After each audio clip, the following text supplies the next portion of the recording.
नमस्ते, प्रणाम। मेरा यूट्यूब चैनल में आप सभी को स्वागत है और मैं शिव गुरु के भजन सुनाने जा रही हूँ। तो फुल वॉच कीजिएगा, लाइक सब्सक्राइब करना मत भूलिएगा आप लोग, और फुल वॉच कीजिएगा।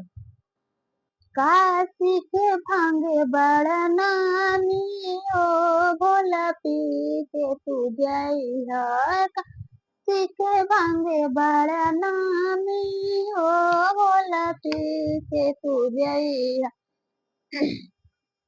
पी के तू जइहा भोला, पी के तू जइहा। छोटी मोटी भांगिया के चाकर चाकर पातावा, छोटी मोटी भांगिया के चाकर चाकर पातावा।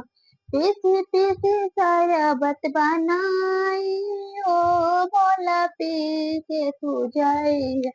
पीसी पीसी शरबत बनाई ओ भोला, पी के तू जइहा। काशी के भांगे बड़ा नामी हो भोला, पी के तू जइहा। काशी के भांगे बड़ा नामी हो भोला, पी के तू जइहा।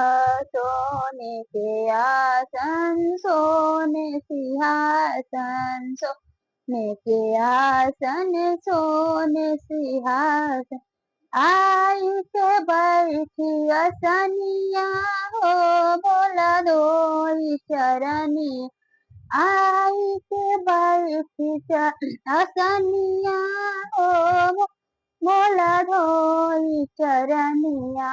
काशी के भांगे बड़ा नामी हो भोला, पी के तू जइहा।